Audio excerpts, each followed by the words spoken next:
आज के मुख्य समाचार। मनाली के निकटवर्ती गांव अलेऊ में पानी की समस्या। गैस सिलेंडर की किल्लत पर आम आदमी पार्टी ने केंद्र सरकार को घेरा। 15 से 19 मार्च तक बारिश बर्फबारी के आसार।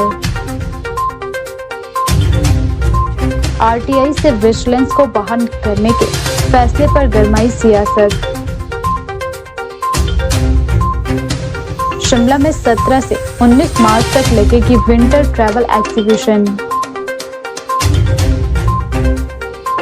स्कूल टैक्सी ड्राइवर बने युवाओं के लिए प्रेरणा। गैस सिलेंडर की किल्लत से परेशान जनता। गैस डीजल पेट्रोल के दिक्कतों पर बोले चौपाल से आए पर्यटक। अब समाचार विस्तार से। हिमाचल प्रदेश में राज्य सरकार के एक हालिया फैसले को लेकर राजनीतिक माहौल गर्म हो गया है। प्रदेश के राज्य सत्याग्रता एवं भ्रष्टाचार निरोधक ब्यूरो को अब सूचना का अधिकार अधिनियम 2005 के दायरे से बाहर कर दिया गया है।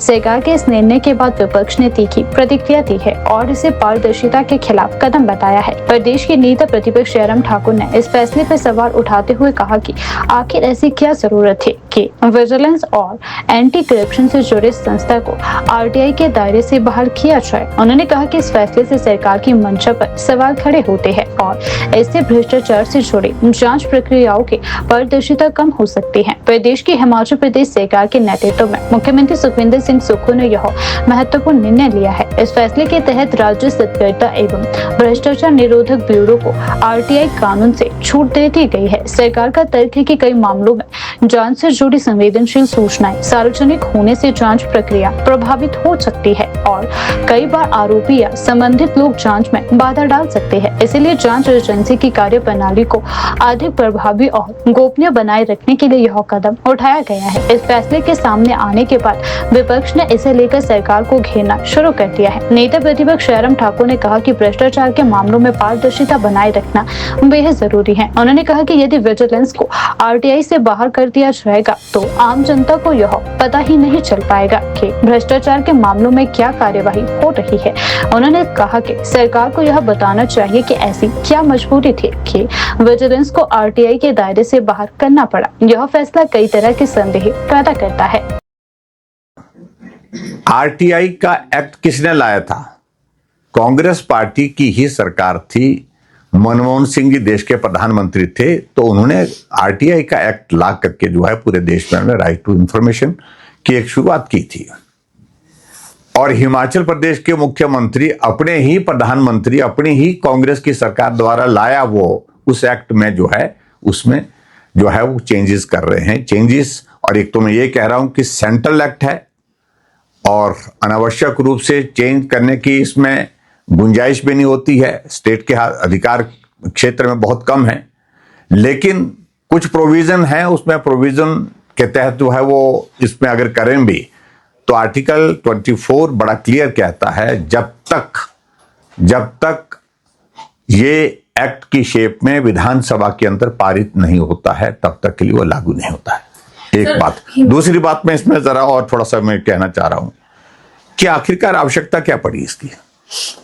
आप विजिलेंस और एंटी करप्शन ब्यूरो, इन दोनों को जो है वो आप इस आरटीआई के दायरे से बाहर क्यों निकाल रहे हैं?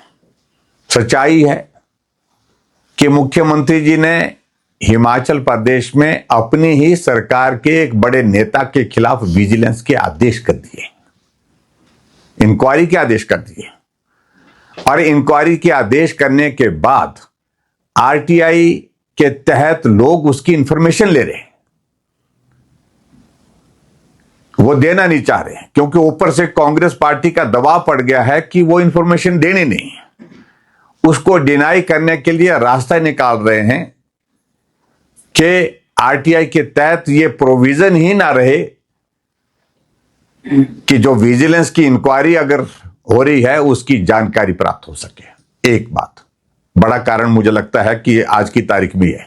दूसरा, सीधी सी बात है, वो एक कोशिश कर रहे हैं कि आने वाले समय में कुछ ऐसी चीजें यानी कि जो एजेंसीज हैं इन्वेस्टिगेशन के लिए, उनका दुरुपयोग करने की मानसिकता दिख रही है।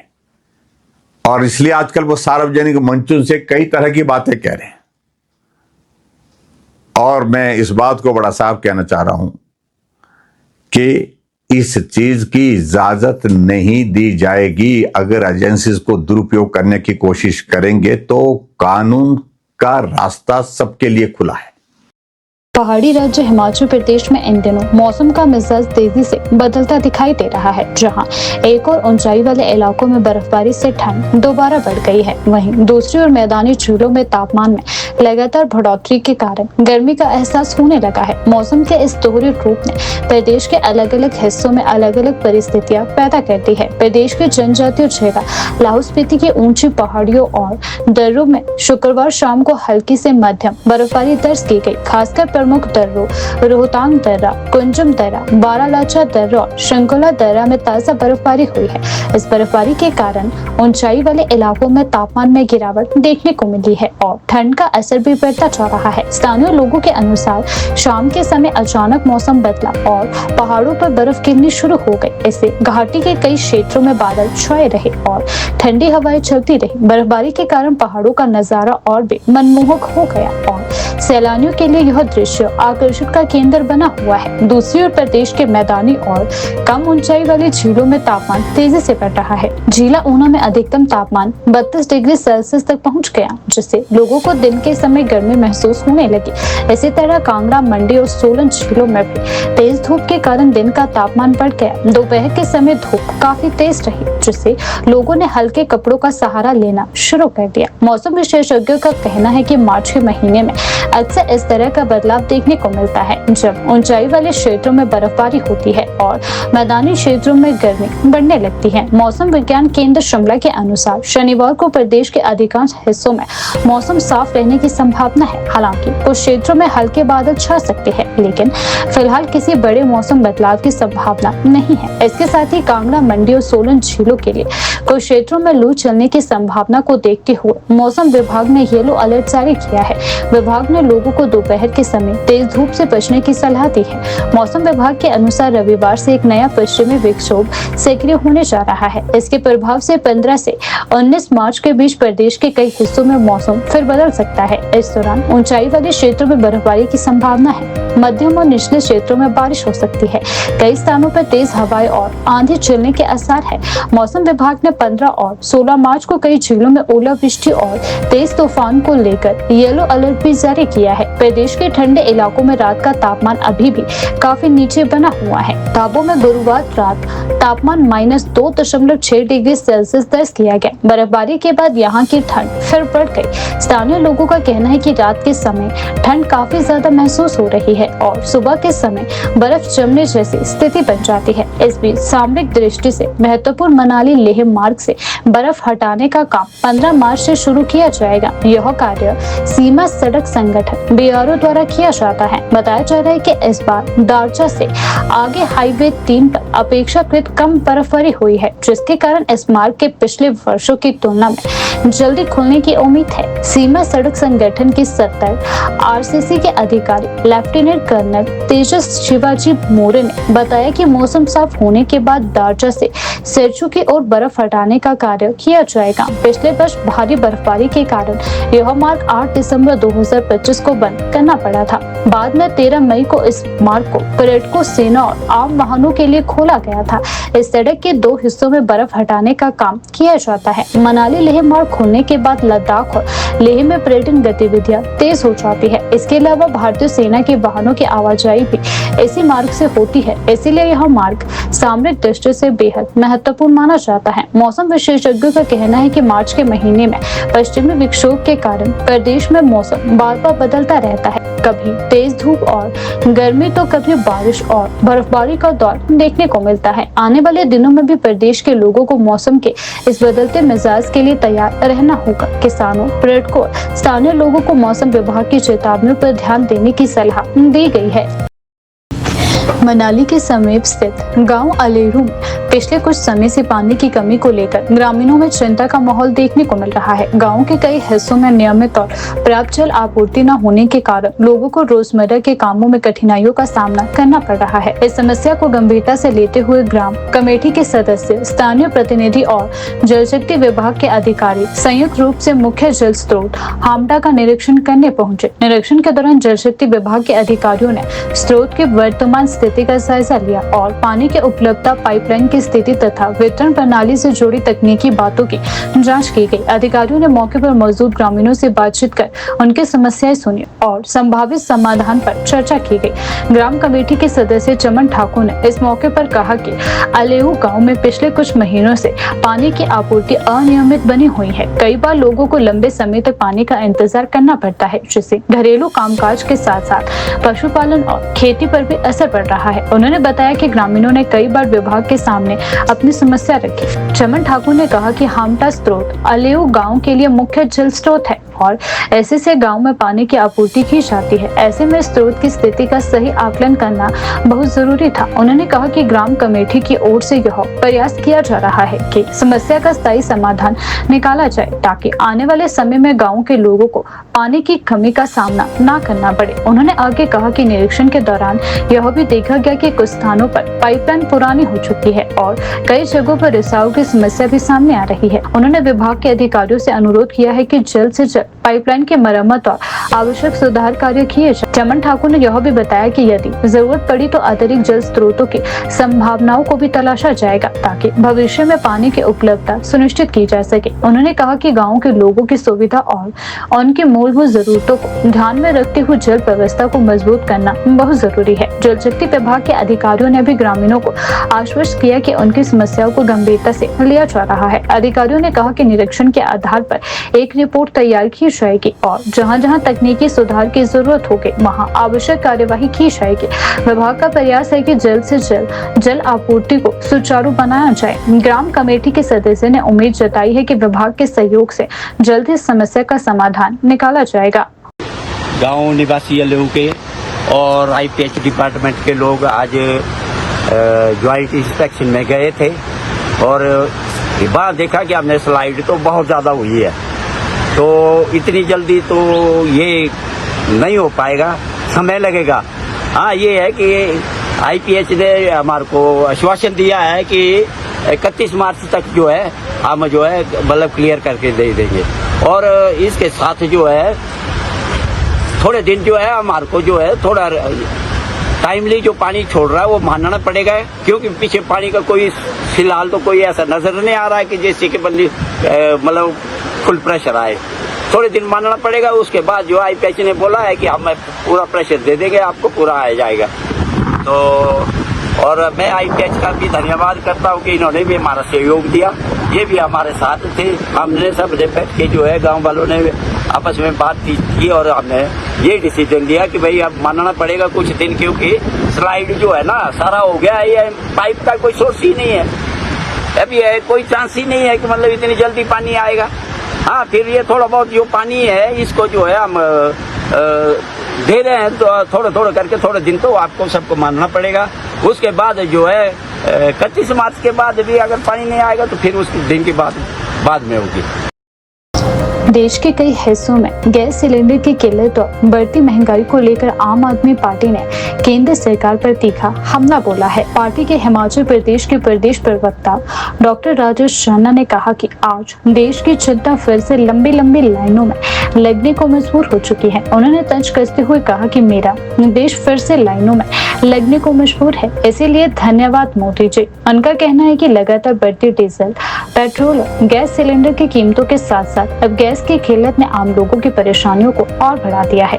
डॉक्टर खन्ना ने कहा कि अंतर्राष्ट्रीय स्तर पर चल रही तनाव, खासकर अमेरिका और इजराइल के ईरान के साथ चल रही जंग के कारण वैश्विक बाजार में ऊर्जा संसाधनों की आपूर्ति प्रभावित हुई है। इसका असर भारत सहित कई देशों में देखने को मिल रहा है। उन्होंने कहा कि इसी वजह से देश के विभिन्न राज्यों में एलपीजी सिलेंडर की आपूर्ति प्रभावित हुई है और कई जगहों पर लोगों को गैस एजेंसियों के बाहर लंबे कतारों में खड़ा होना पड़ रहा है। प्रदेश प्रवक्ता ने आरोप लगाया कि गैस की कमी का फायदा उठाकर कई स्थानों पर सिलेंडरों की कालाबाजारी भी की जा रही है। उन्होंने कहा कि कुछ एजेंसियां और बिचौलिए बिचौलियों द्वारा अधिक कीमत पर सिलेंडर बेचे जाने की शिकायतें भी सामने आ रही है, जिससे आम उपभोक्ताओं को अधिक परेशान होना पड़ रहा है। उन्होंने केंद्र सरकार से मांग की है कि गैस की आपूर्ति को तुरंत सामान्य किया जाए और कालाबाजारी पर सख्त कार्यवाही की जाए। एक बहुत ही महत्वपूर्ण मुद्दा लेके आपके बीच में मैं आया हूं। इस देश में, इस प्रदेश में एलपीजी, पेट्रोल, डीजल की किल्लत शुरू हो चुकी है। मीडिया में ये खबरें सामने आ रही हैं, अखबारों की हेडलाइंस में ये देखा जा रहा है कि लोग लाइनों में लगे हैं। कल हमारे देश के प्रधानमंत्री जी का बयान आता है कि इस देश में कोई भी एलपीजी की किल्लत नहीं है, पर सच्चाई कुछ और है। सच्चाई है कि किल्लत आ चुकी है, होटल रेस्टोरेंट बंद होने की कगार पे खड़े हैं। इस सब स्थिति को पैदा करने के लिए मैं इस देश की केंद्र सरकार को जिम्मेवार मानता हूं, उनकी विदेश नीति को जिम्मेवार मानता हूं और प्रधानमंत्री जी से यह सवाल भी पूछना चाहता हूं कि वह युद्ध शुरू होने से पहले, एक दिन पहले इजराइल क्या करने गए थे। और शायद इसी वजह से, क्योंकि ईरान के जो धर्मगुरु जी का देहांत किया हुआ, जो उनकी हत्या की गई, ईरान हमसे नाराज हुआ। उसके बाद भी हमारे देश की कोई प्रतिक्रिया नहीं आई और ईरान ने हमारा जो है वो स्ट्रेट ऑफ हॉर्मुज जो रूट है वो बंद कर दिया गया, जिसके थ्रू हमारे देश में एलपीजी, एलएनजी, क्रूड ऑयल सब उस रूट से आता है। तो ये किल्लत बढ़ती जाएगी। और मैं मोदी जी को एक बात और भी कहना चाहूंगा कि शायद आपने ये भी सोचा कि मैंने इस देश के लोगों को बहुत दिनों से लाइनों में नहीं लगाया। सर, हम अभी नोटबंदी के दिन भूले नहीं हैं। कोरोना काल, चलो वो तो एक राष्ट्रीय आपदा थी, उसमें भी हम लोग, हमारे बहुत बुरे दिन बीते, वह भी हम भूले नहीं हैं। तो अब मैं इस देश की जनता को केंद्र सरकार की नीतियों द्वारा फिर से लाइनों में झोंकने की कठोर निंदा करता हूं और केंद्र सरकार से, हमारे प्रधानमंत्री जी से यह आग्रह करता हूं कि इस स्थिति से बाहर निकालने में जल्द से जल्द कोई ना कोई ठोस कदम उठाएं। धन्यवाद। हिमाचल प्रदेश की राजधानी शिमला में जल्द ही पर्यटन से जुड़ा एक बड़ा आयोजन होने जा रहा है। विंटर ट्रैवल एग्जीबिशन 2026 आयोजित की जा रही है। यह प्रदर्शनी 17 से 19 मार्च 2026 तक शिमला के प्रसिद्ध गेटी थिएटर में आयोजित होगी। आयोजकों के अनुसार यह 3 दिवसीय आयोजन भारतीय पर्यटन, संस्कृति और आधुनिक ट्रैवल सेवाओं का अनूठा संगम होगा। इस प्रदर्शनी का उद्देश्य देश के विभिन्न राज्यों के पर्यटन स्थलों, संस्कृति और यात्रा विकल्पों को एक ही मंच पर प्रस्तुत करना है, ताकि पर्यटक भारत की विविधता को करीब से जान सके। आयोजन का आधिकारिक उद्घाटन 17 मार्च की सुबह किया जाएगा। प्रदर्शनी में देश के विभिन्न पर्यटन स्थलों, ट्रैवल कंपनियों और टूर ऑपरेटरों के स्टॉल लगाए जाएंगे। यहाँ आने वाले लोग पर्यटन से जुड़ी नई जानकारी प्राप्त कर सकेंगे और यात्रा पैकेजों के बारे में सीधे विशेषज्ञों से बातचीत कर सकेंगे। आयोजकों का कहना है कि यह कार्यक्रम पर्यटन उद्योग और यात्रा प्रेमियों के लिए एक वन विंडो प्लेटफॉर्म की तरह होगा। इसमें देश के विभिन्न राज्यों की संस्कृति, प्राकृतिक सुंदरता और पर्यटन संभावनाओं को प्रदर्शित करता है। शिमला में प्रेस वार्ता के दौरान बताया गया कि प्रदर्शनी में खास तौर पर भारत के कई लोकप्रिय पर्यटन राज्यों और स्थलों की जानकारी दी जाएगी। आयोजन की खास बात यह है कि यह प्रदर्शनी आम लोगों और पर्यटन उद्योग से जुड़े पेशेवर दोनों के लिए खुली रहेगी। प्रदर्शनी में प्रवेश शुल्क पूरी तरह निःशुल्क रखा गया है, ताकि अधिक से अधिक लोग इसमें भाग ले सके। आयोजकों का मानना है कि इस आयोजन से हिमाचल प्रदेश में पर्यटन गतिविधियों को बढ़ावा मिलेगा और स्थानीय लोगों के साथ साथ पर्यटकों को भी भारत के विभिन्न पर्यटन स्थलों के बारे में जानकारी मिलेगी। States like Tamil Nadu, Meghalaya, Bihar, and many other states coming to showcase their packages and products. So we'll go through a very brief presentation in which we wanted to show the story that we wanted to convey with you. The presentation goes like this. So fostering national tourism ties in the heart of the Himalayas, the winter travel exhibition in Shimla is going to be launched for the first time by Travel and Tourism Bazaar, Kolkata. The CEO and Director, Mr. Amit Biswas, is with me. He is available here for all your questions after this presentation.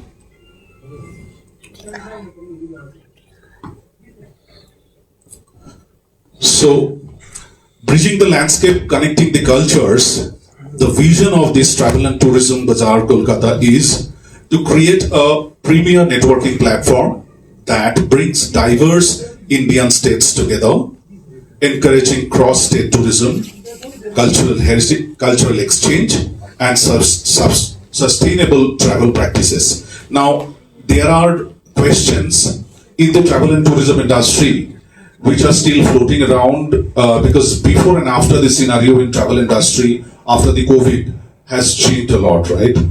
So this gives a face-to-face connection between the travelers and the service providers in such a way that the people can interact with the travel service providers in this platform very freely, and they can interact with the people. The other significant state which is participating here is Bihar, the cradle of the history and the spiritual awakening, the epicenter of the Buddhist circuits, Bodh Gaya, ancient center of the learning Nalanda, and there are many other rich spiritual heritage from Bihar will also be showcased. And why it is mattering here?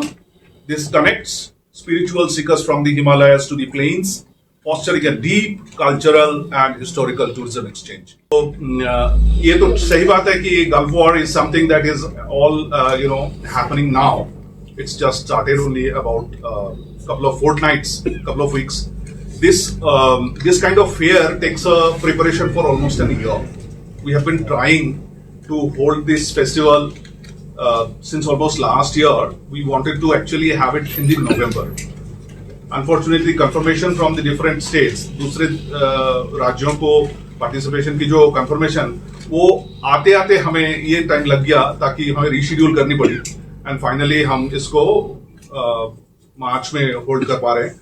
कोशिश कर रहे थे फरवरी में करूं, लेकिन वो भी नहीं हो पाया फिर मार्च में. अगर इस टाइम मार्च में नहीं होता तो शायद इस साल हो ही नहीं पाता. मतलब ये फाइनेंशियल ईयर की जो एक रहती है ना, अप्रैल टू मार्च, इनकी सारी फंड्स वगैरह सब कुछ इसके हिसाब से चलता है.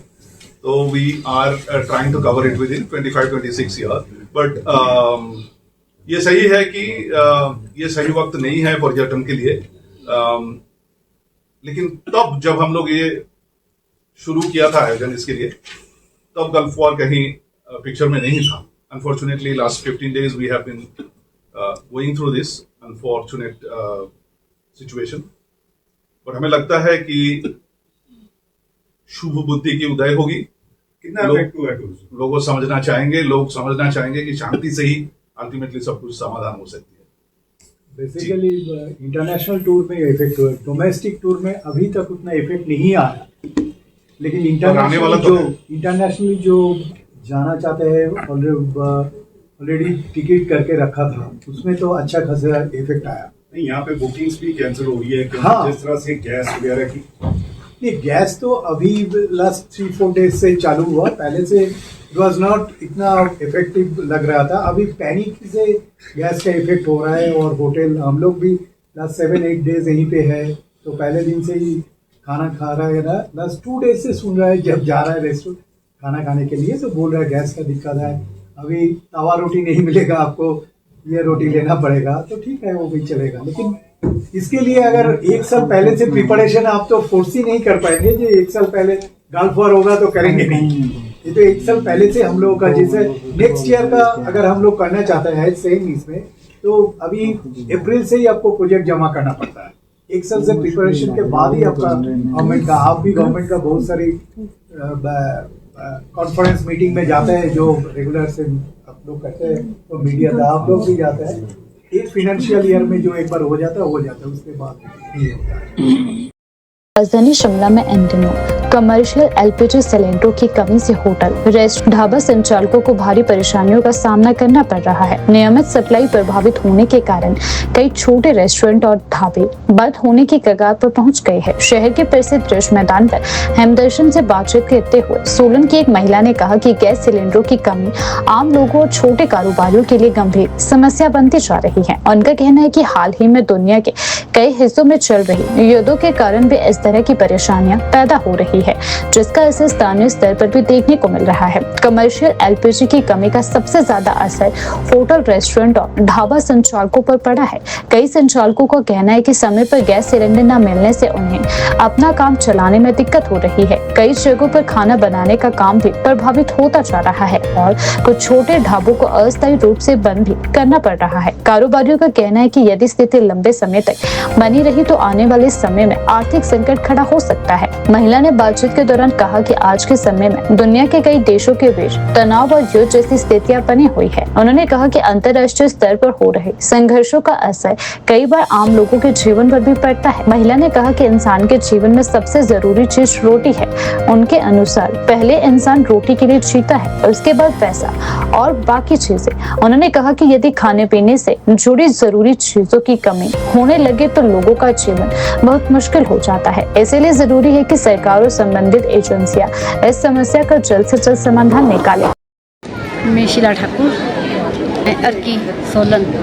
जी हाँ, ये किल्लत तो हो रही है। बोल रहे हैं अभी तो बोल रहे हैं कि अफवाहें पे मत जाओ, पर ये किल्लतें तो बहुत है। अगर सिलेंडर गैस ही नहीं मिलेगी तो खाना कहाँ से बनाएंगे, कहाँ से खाएंगे।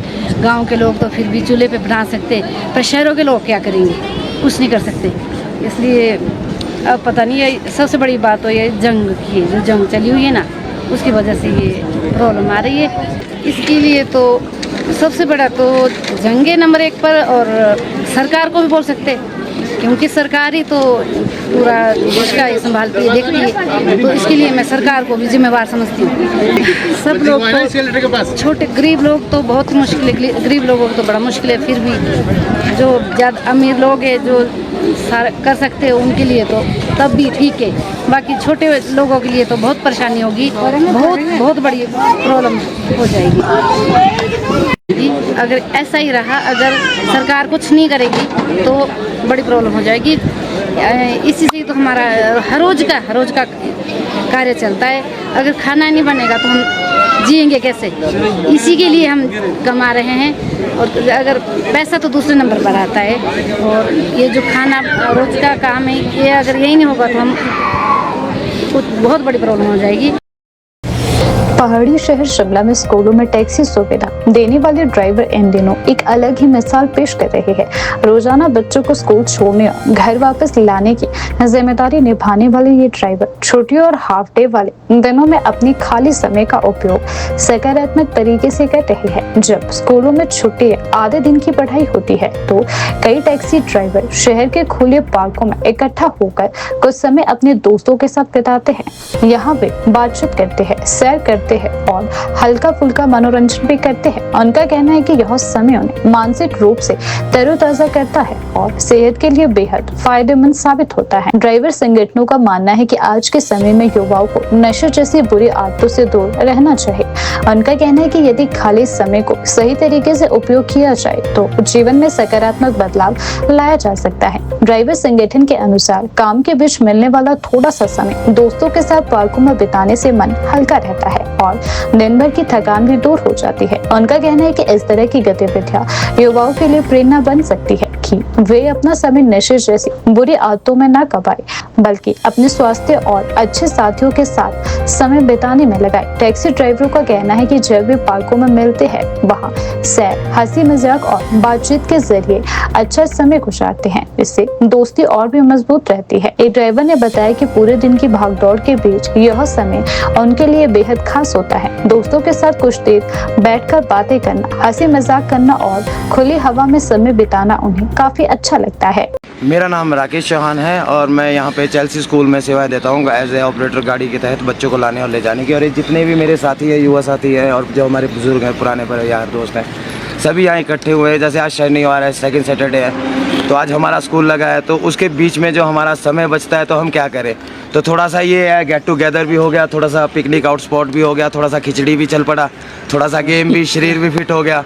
तो जैसे मतलब माहौल में रह रहे हैं बच्चों के साथ, तो थोड़ा सा हम भी चाहते हैं कि थोड़ा सा एक्टिव रहें और देश नशा मुक्त बने। मैम 1 से 2 घंटा तो हमारा मतलब रोटेशन में रहता है। मतलब 8 बजे बच्चे छूटते हैं तो 10 बजे के बीच में 2-3 घंटे का जो रोटेशन रहता है।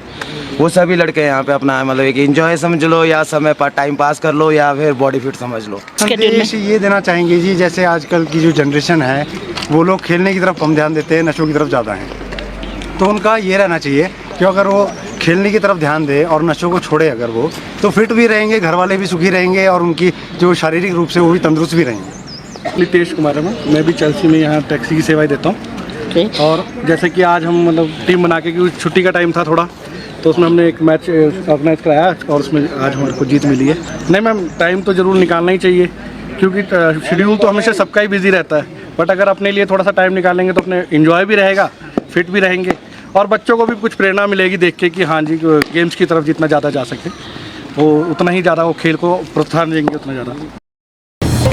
राजधानी शिमला में घूमने आए चौपाल क्षेत्र के लोगों ने देश विदेश में चल रहे युद्ध तनाव को लेकर चिंता जाहिर करी। उनका कहना है कि दुनिया के कई हिस्सों में चल रहे संघर्षों का असर अब आम लोगों की रोजमर्रा की जिंदगी में दिखाई देने लगा है। शहर के प्रसिद्ध रिज मैदान पर बातचीत के दौरान चौपाल से आए पर्यटकों ने कहा कि रसोई गैस, डीजल और पेट्रोल की बढ़ती दिक्कतों के पीछे अंतर्राष्ट्रीय हालात भी एक बड़ी वजह हो सकते हैं। बातचीत के दौरान चौपाल से आए डॉक्टर अनिल ने कहा कि आज के समय में दुनिया के कई देशों के बीच तनाव और युद्ध की स्थिति बनी हुई है। खासतौर पर ईरान इजराइल संघर्ष और मध्य पूर्व में बढ़ते तनाव का असर पूरी दुनिया की अर्थव्यवस्था और ऊर्जा आपूर्ति पर पड़ रहा है। उन्होंने कहा कि जब अंतर्राष्ट्रीय स्तर पर इस तरह की परिस्थितियां पैदा होती है तो तेल और गैस जैसी जरूरी चीजों की सप्लाई प्रभावित होती है। इसका असर कई देशों के साथ भारत पर भी देखने को मिल रहा है। डॉक्टर अनिल ने कहा कि मध्य पूर्व में चल रहे तनाव और संघर्ष के कारण कई देशों में ऊर्जा संसाधनों की आपूर्ति प्रभावित हो रही है।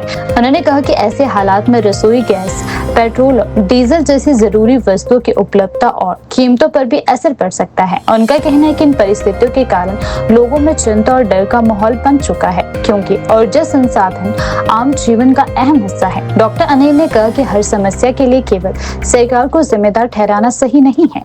उन्होंने कहा कि कई बार अंतर्राष्ट्रीय परिस्थितियां भी ऐसी होती है जिनका असर सीधे देश की अर्थव्यवस्था और आम लोगों के जीवन पर पड़ता है। उन्होंने कहा कि सरकार भी इन समस्याओं का समाधान निकालने के लिए लगातार प्रयास कर रही है। उनका मानना है कि सरकार अपनी ओर से पूरी कोशिश कर रही है ताकि लोगों को इन परिस्थितियों से राहत मिल सके। मैम, इसकी वजह तो कंट्री में जो वॉर चली है, इजराइल, अमेरिका और ईरान, ठीक है, इसकी वजह यही है। अब कहीं भी वॉर होगा तो अब उस पर हिंदुस्तान की सरकार की गलती थोड़ी है। अब कहीं भी वॉर होता है, ऑब्वियसली बात है, किसी ना किसी कंट्री को इफेक्ट करता है। तो गवर्नमेंट, जो यहाँ की गवर्नमेंट वो ट्राई कर रही है कि इसका कोई समाधान निकले ताकि जो है हमारे लोगों को परेशानी ना हो। आपने कल भी देखा मुंबई में एक स्टेट ऑफ होमोज से जो है LPG की सप्लाई की, तो गवर्नमेंट पूरे एफर्ट मार रही है। लेकिन युद्ध खत्म करना तो अब ये तो उनके हाथों में ना, जिन्होंने स्टार्ट किया है। तो गवर्नमेंट पूरी ट्राई कर रही है और अदर्स कंट्री के भी, जैसे हम न्यूज़ में आपके थ्रू सुन रहे हैं कि हर एक कंट्री के प्रेसिडेंट चाहते हैं कि इसके शांता वार्ता हो, इस पर कोई सॉल्यूशन निकले। और हमें उम्मीद है कि पॉसिबिलिटी है कि जल्दी इसके कुछ समाधान निकलेगा।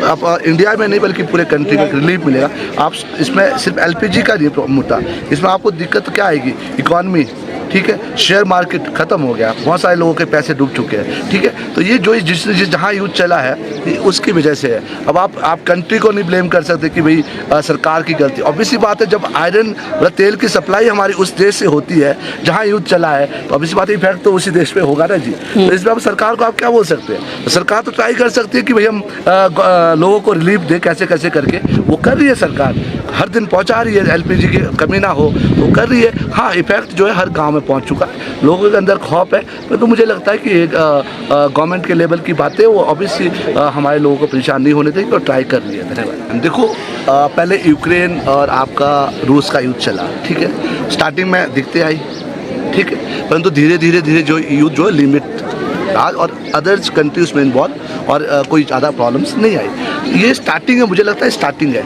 इसमें भी धीरे धीरे कुछ ऐसा सॉल्यूशन निकलेगा जिसमें अदर्स कंट्री को इसमें जो है ना गैस की कोई आएगी ना किसी और चीज़ की आएगी। हाँ, ये ज़रूर है कि भाई समाधान निकलना चाहिए। युद्ध जो है, किसी भी युद्ध का फ़ायदा किसी भी देश के लिए नहीं होता, ना उनके लिए जो लड़ रहे हैं ना हम लोगों के लिए।